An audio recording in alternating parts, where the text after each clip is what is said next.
Olá, como vai vocês? Tudo bem? Mais uma vez nós estamos aqui no canal Nova Vida para trazer uma reflexão, trazer uma palavra, algo que possa somar, que possa contribuir no seu crescimento espiritual. E eu quero pedir desculpa porque tem 2 semanas que nós não publicamos nenhum conteúdo, né?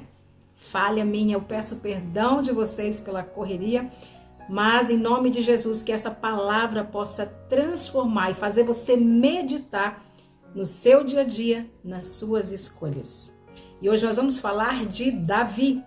Davi que foi o homem segundo o coração de Deus. Um homem que tinha uma garra, uma determinação em servir o Senhor Deus, servir um Deus que ele teve do seu início até o final como único em sua vida. Mas a Bíblia é fantástica porque ela relata pecados que Davi cometeu. E um deles em que a Bíblia traz, que foi algo que chamou muito a atenção, e no decorrer dessa história, vocês vão ver por quê. Davi, ele era um homem de guerra, ele estava sempre à frente, um rei que estava à frente das batalhas.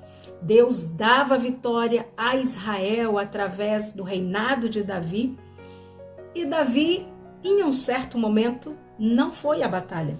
Ele estava no seu castelo, andando ali, vamos dizer assim, no seu terraço, né?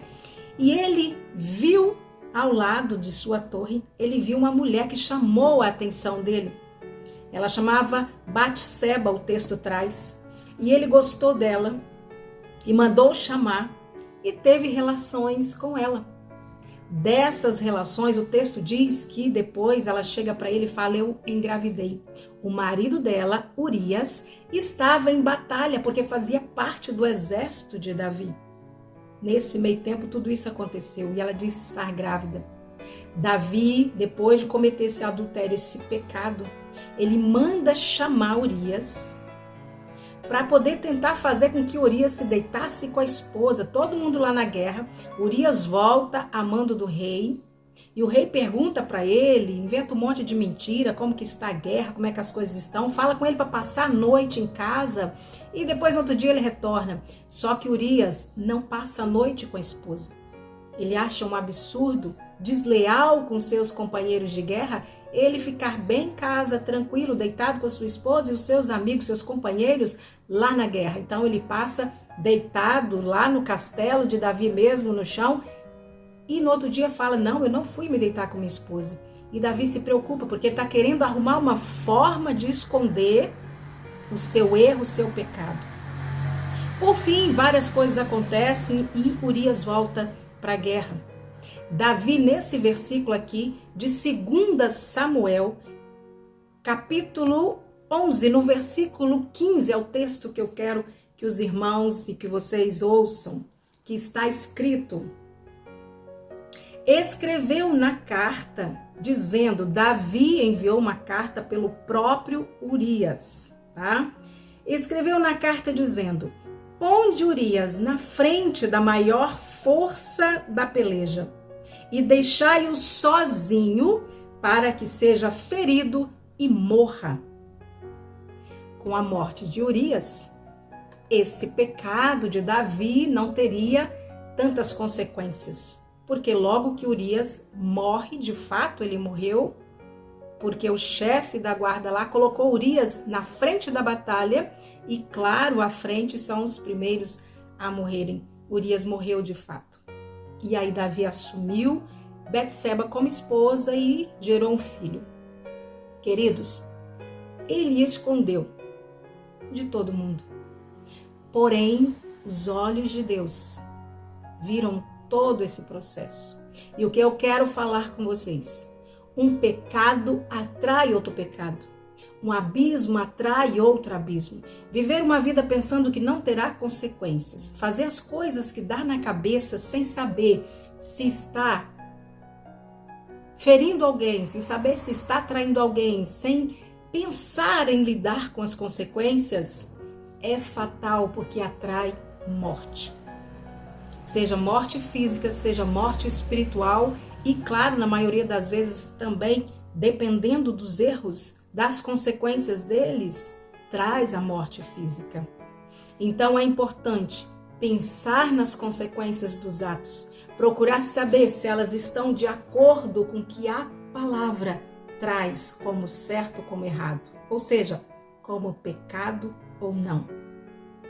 E eu gostaria que vocês meditassem nessa palavra, porque Davi também, quando foi confrontado com Deus, ele chorou, ele teve um arrependimento e passou por todo o processo de arrependimento que obteve o perdão de Deus. Ele teve consequências seríssimas desse ato, desse adultério. E a Bíblia traz tudo isso para nos ensinar, nos confrontar de que um abismo traz outro abismo. É natural lá fora no mundo as pessoas não assumirem as responsabilidades dos seus atos e mentirem, e mentirem, e mentirem, mas elas vêm. De qualquer forma, elas vêm. Então hoje eu quero clamar aos queridos que estão ouvindo. Se arrependa de tudo que você já possa ter cometido.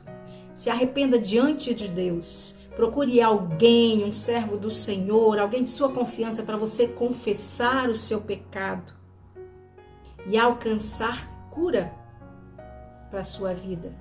E o arrependimento, o Senhor perdoará com certeza. Mas consequências vêm independente. Precisamos estar preparados então para fazer escolhas boas. Nós colhemos o que nós plantamos, isso é fato. Isso é a realidade. Até na agricultura é assim, todos os nossos atos geram consequências. Então vamos meditar nessa palavra e pensar, lembrar sempre que uma mentira, um erro atrai outro erro, outra mentira e uma sucessão de erros que depois, para desenrolar isso, só pela misericórdia. Eu espero em nome de Jesus que essa palavra e esse texto que você pode ler em 2 Samuel todo, compreender como isso aconteceu e as consequências desse ato. Eu espero que você busque na verdade que é Cristo Jesus, ser parecido com Ele, buscar sanar todas as dificuldades, sanar tudo que você fez de errado com arrependimento genuíno, chegando à cruz de Cristo, entregando para Cristo tudo isso. Em nome de Jesus, eu espero que você tenha um dia abençoado. Deixa um like aqui no canal, dizendo que você gostou. Compartilhe com seus amigos, com seus familiares e se inscreva no canal. Se inscreva para que ele seja relevante aqui no YouTube. Amém? Deus te abençoe e fique com Deus em nome de Jesus.